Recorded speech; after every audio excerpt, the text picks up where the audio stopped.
¿Alguna vez has visto un mapa del mundo y te has preguntado por qué algunos países son tan ricos mientras otros son tan pobres? Después de al menos 200 años de capitalismo, la mayoría de las naciones del mundo continúan buscando pertenecer a ese exclusivo club de naciones ricas. La receta para desarrollar un país, se les dice, es muy simple. Solo se necesita trabajar duro, tener buenas instituciones y confiar en el mercado. Así alcanzaremos el crecimiento sostenido y la modernización económica necesaria para brindar prosperidad y finalmente eliminar la pobreza y el hambre global. Pero ¿qué tal si te digo que lo que nos enseñaron de que todos los países se volverían ricos algún día es mentira? Es más, ¿qué tal si te digo que no solo es que los países subdesarrollados no estén alcanzando a los países desarrollados, sino que la brecha entre ellos ha aumentado exponencialmente en las últimas décadas? Que hay más pobres, hay más hambrientos que los que había hace apenas unas décadas. Para entender por qué sigue persistiendo una división global entre los ricos y los pobres, en un mundo con niveles de riqueza material nunca antes vista, en este video te contaré sobre el imperialismo moderno, la mejor explicación para entender que la desigualdad y la pobreza mundial no son por causas naturales, accidentales o por algún destino predeterminado. Es algo creado por elección y por alguien. Y nos permite entender el balance de poder y de pobreza en el mundo. Agárrate, que te contaré cómo el subdesarrollo no es un accidente, sino un plan. Para entender cómo funciona este sistema, hay que desmitificar una de sus más grandes herramientas de control: el relato del desarrollo. Se nos cuenta que la razón por la que algunos países poseen tanto poder y riqueza, a diferencia de otros, es porque los países subdesarrollados estaban atrasados y no estaban civilizados. En cambio, las potencias del primer mundo estaban en pleno proceso de expansión e industrialización. Algunas personas hasta te llegan a justificar lo positivo que fue la colonización para modernizar al tercer mundo. Dentro de esta línea de pensamiento está la teoría de la modernización, que propone que incorporar a los países al sistema capitalista mundial los impulsaría hacia el camino del progreso y haría que alcanzaran a los países desarrollados. Al menos eventualmente. Su impacto ha sido tan grande que ahora es la doctrina oficial en los planes de desarrollo de las grandes instituciones internacionales financieras. El problema es que la realidad es diametralmente opuesta. Para empezar, quizá les sorprenda a nuestros amigos del Fondo Monetario, pero antes de la colonización no existía diferencia entre lo que conocemos como norte global, los países con economías de mercado avanzadas, piensa Estados Unidos, Alemania, Japón, y el sur global, los países desesperados por alcanzarlos. En el año 1500 no existía diferencia apreciable entre los ingresos y estándares de vida entre las personas de Europa y el resto del mundo. Algunos hasta calculan que las civilizaciones originarias de América, África y Asia estaban de muchas maneras en mejores condiciones que sus conquistadores, en temas tan variados como la esperanza de vida, el alfabetismo, la dieta alimentaria. Por ejemplo, antes de que los británicos llegaran, la India representaba el 27% de la economía global. Cuando se fueron, representaban solo el 3%. Antes de la guerra del opio, de nuevo un aplauso para los británicos, China representaba el 35% de la economía global. Después su peso económico colapsó al 7%. Por algo le llaman el siglo de la humillación, al mismo tiempo que la proporción de Europa del PIB global incrementó de un 20% a un 60%. Y aunque obviamente la historia del mundo y de los países modernos es muy diversa y extensa, con cada región, pueblo, cultura con sus particularidades específicas, existe un hilo común que suele unir a la mayoría de ellos: que el hombre blanco llegó y lo arruinó todo. La mayor parte del mundo, continentes enteros, fue sometida a la explotación y violencia del colonialismo. Sus consecuencias se sufren hasta nuestros días. Contrario a la narrativa convencional, el norte global no ayudó al desarrollo del sur global. Los países del sur desarrollaron a los países del norte. En otras palabras, la enorme grieta de desigualdad mundial fue creada por la explotación colonial. Los metales arrebatados a los nuevos dominios coloniales estimularon el desarrollo económico europeo y hasta puede decirse que lo hicieron posible. La necesidad del capitalismo de expandirse, crecer desenfrenadamente y someter a más territorios a su lógica y a su control fue lo que impulsó a los países occidentales a dominar todo el mundo. Esto es lo que significa el imperialismo. Previo a esta etapa, cuando los propios países ricos comenzaron a industrializarse, también tuvieron la necesidad de violentar a su misma población. Para que el capitalismo pudiera arrancar, debía crear productos en masa y, obvio, trabajadores con capacidad de comprarlos. Se tuvo que despojar a millones de sus tierras y otros medios que utilizaban para subsistir, para que gastaran su tiempo en laborar por un salario que comprara los productos que ellos mismos producían. Suena como un negocio redondo para los dueños de las fábricas y las máquinas, pero pronto ellos mismos se encontraron con un límite existencial. Ya no tenían a quién venderle más y más. Y si existe una ley fundamental del capitalismo, es que el crecimiento no se puede detener. Si se detiene, se estanca. Y si se estanca, el sistema simplemente colapsa. Los mercados internos ya no eran capaces de absorber los excesos de la producción, así que empezaron a ver fuera de Europa para expandir sus negocios. Y fue en sus proyectos coloniales donde encontraron un nuevo mercado de consumo para sus productos, además, obviamente, de la codiciada extracción de recursos y mano de obra. Tenía mucha lógica. Podían invertir sus capitales en lugares sumamente lucrativos. El costo de la tierra, la mano de obra abundante, las riquezas naturales explotables eran hiperbaratas, pero sobre todo tenían los medios y la posibilidad de ejercer violencia contra aquellos que se resistieran a su nuevo estilo de vida. Violencia que no era tan sencillo de aplicar en sus propios hogares, donde corrían el riesgo de perder sus cabezas por el simple inconveniente de vivir junto a las personas que explotaban. No les puedo mostrar los niveles de horror a los que llegaron para asegurar simplemente que sus inversiones contaran con la máxima rentabilidad posible. Me bajarían el video, pero puedo ejemplificar su escala en números. Se estima que hasta el 95% de la población nativa de América fue exterminada.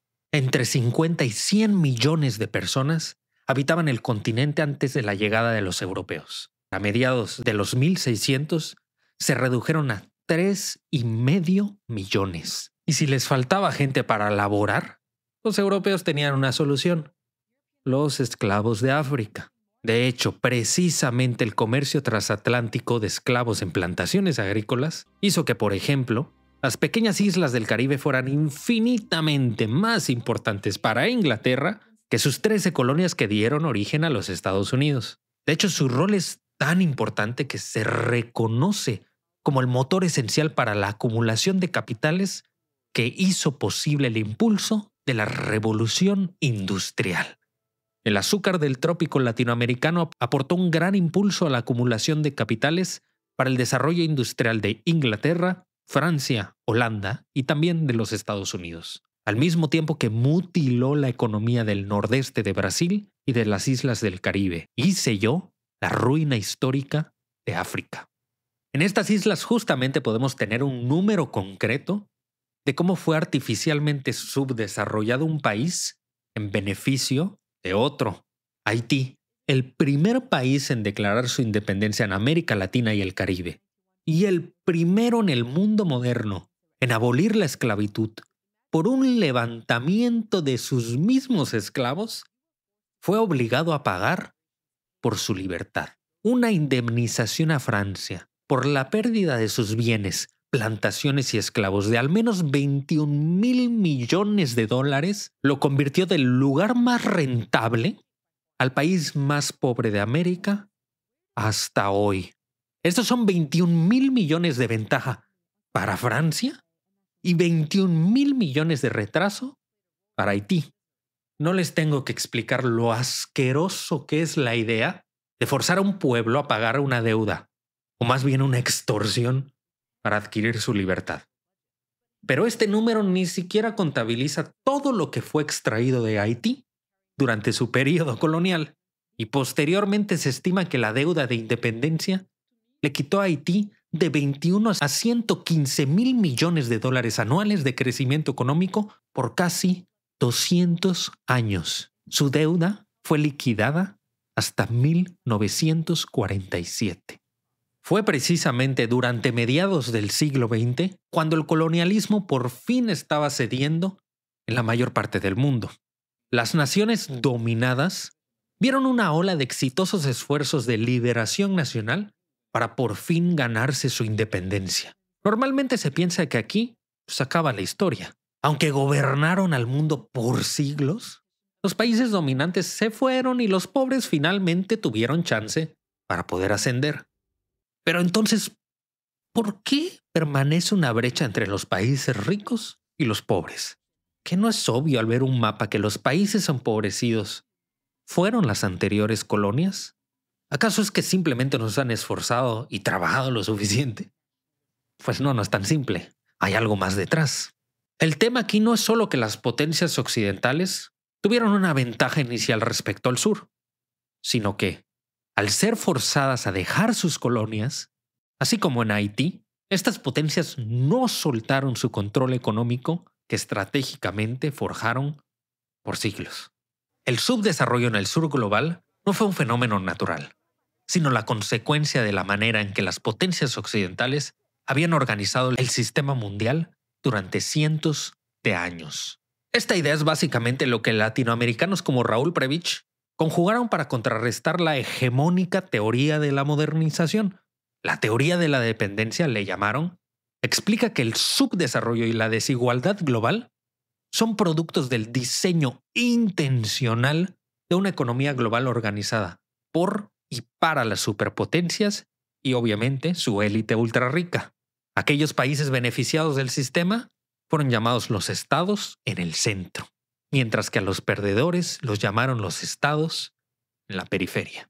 De acuerdo con estas teorías y otras posteriores, el orden económico mundial funciona con dos mecanismos esenciales. En los países periféricos del sur, las materias primas y los recursos naturales son extraídos sin procesar por trabajadores con bajos salarios. Estos productos luego son llevados a los países del centro, del norte, donde ahí sí son procesados y convertidos en productos manufacturados, con la finalidad de venderse de vuelta al sur para cubrir sus necesidades más básicas de su población, pero a unos precios elevadísimos. En resumen, los recursos y hasta las ganancias salen del sur, mientras que solo le llegan productos encarecidos y las grandes multinacionales. Y ya que el precio de los productos primarios que exporta el sur está en un declive gradual comparándolo con los productos refinados de alta tecnología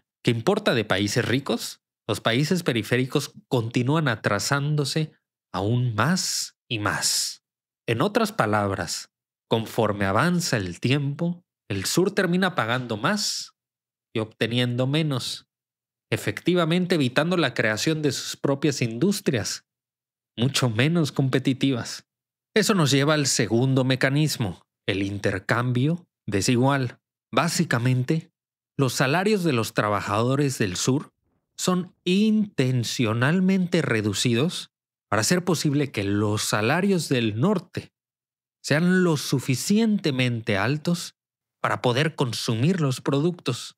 Abaratar la producción en el sur significa que el norte, con sus salarios subsidiados, pueda comprar los productos a un precio accesible. Piénsalo, si el sur y el norte tuvieran el mismo nivel salarial, los productos serían inalcanzables para ambos. En resumen, se trata de un intercambio de 1 hora del trabajo del norte por decenas de horas del sur.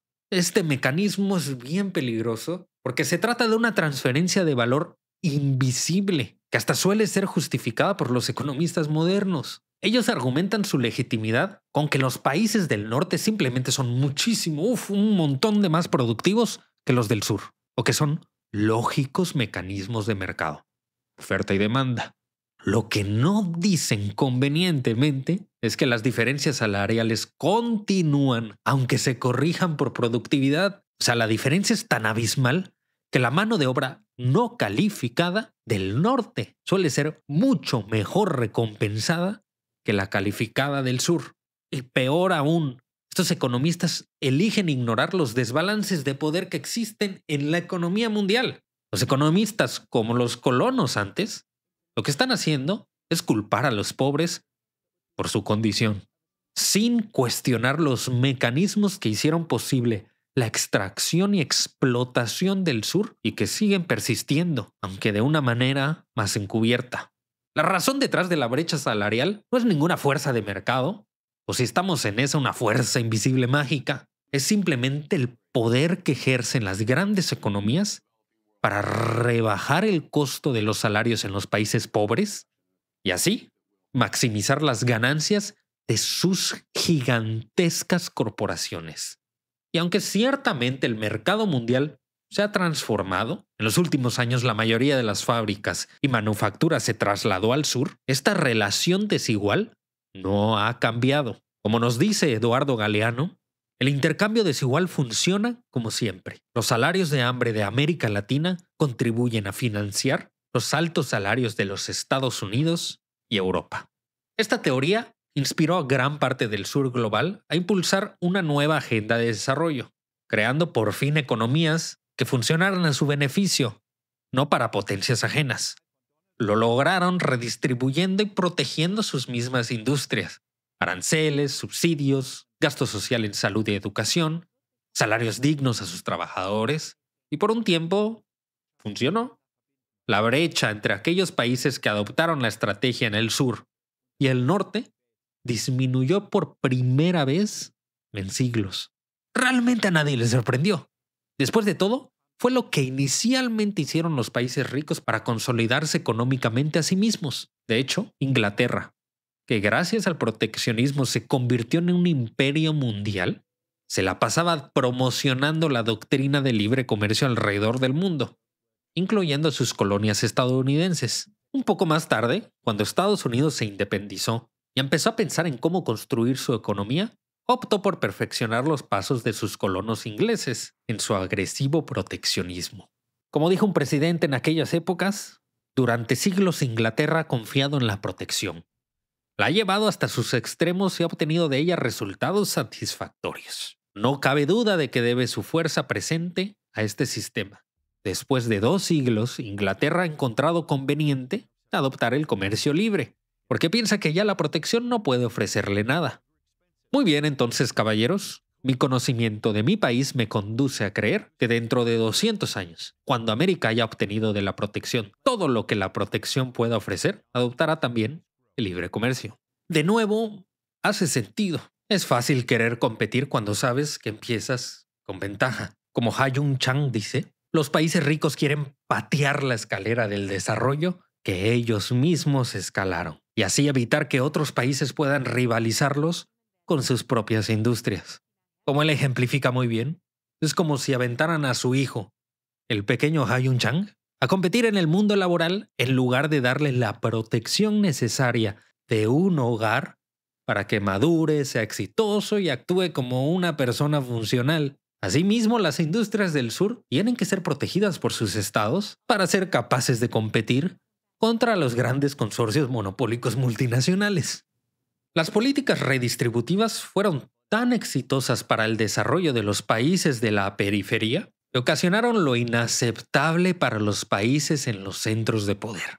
Los márgenes de ganancia de sus industrias multinacionales empezaron a disminuir. Había que hacer algo. Así que aprovecharon que los países recién descolonizados y empobrecidos por su historia reciente estaban buscando insertarse en el comercio internacional. El comercio internacional era la única manera de adquirir productos para cubrir sus necesidades más básicas que pues habían sido negadas por siglos.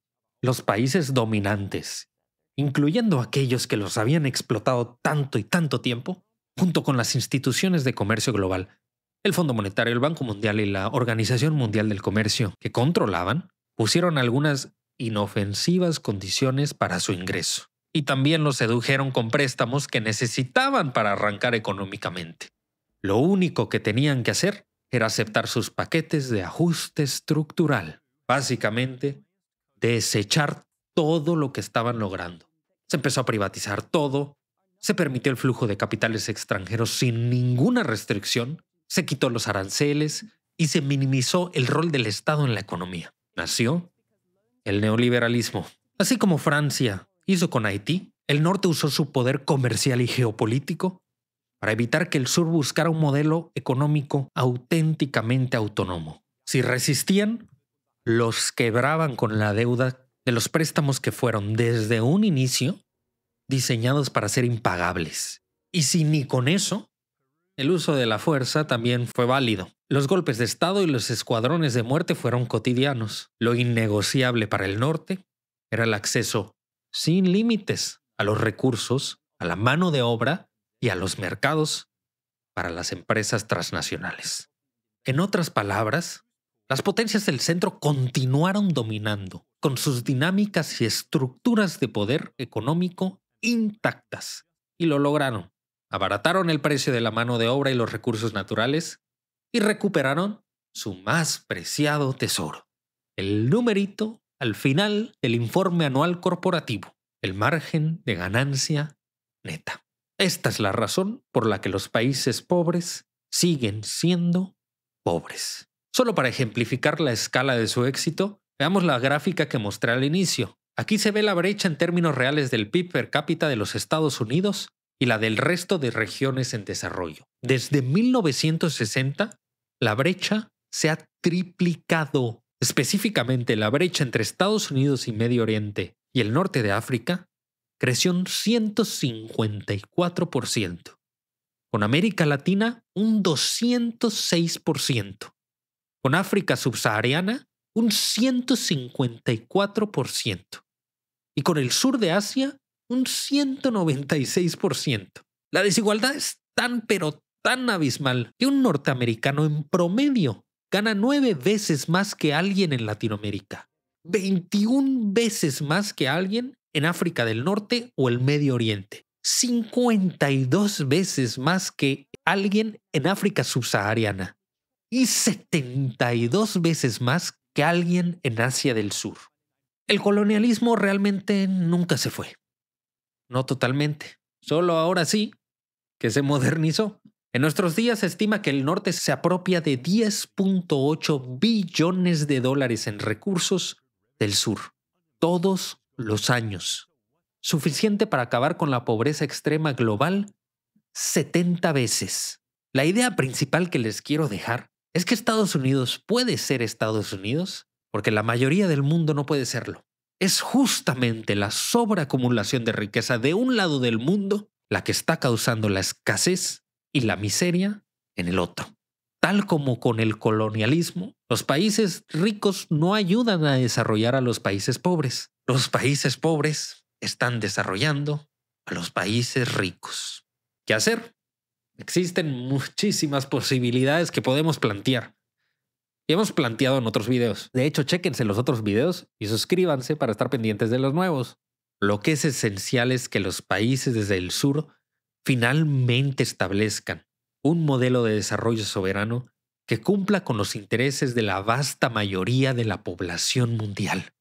Los países tienen que entender que el capitalismo de hoy es imperialista, en su nivel más esencial. Esto supera la idea de delimitaciones territoriales, de países, vaya. Esto se trata de cómo está estructurada la economía mundial. Después de todo, hasta el relativo crecimiento del mundo subdesarrollado es capturado por su élite doméstica, que colabora muy felizmente con las grandes corporaciones multinacionales a cambio de una tajada de las ganancias. Para resumir, no fue la naturaleza, ni el destino, ni una casualidad. La razón por la que los países pobres siguen siendo pobres es porque su pobreza fue creada y es mantenida por naciones motivadas por el capitalismo a expandirse y crecer sin frenos fuera de sus territorios. Y así enriquecer a los ricos y poderosos a costa de todos los demás. Si te gustó el video, considera dejar un me gusta, suscribirte o si tienes opiniones, pues déjate un comentario. Estoy seguro de que vamos a estar de acuerdo en todo. Eso fue todo por mí. Otro mundo es posible. Hagámoslo realidad.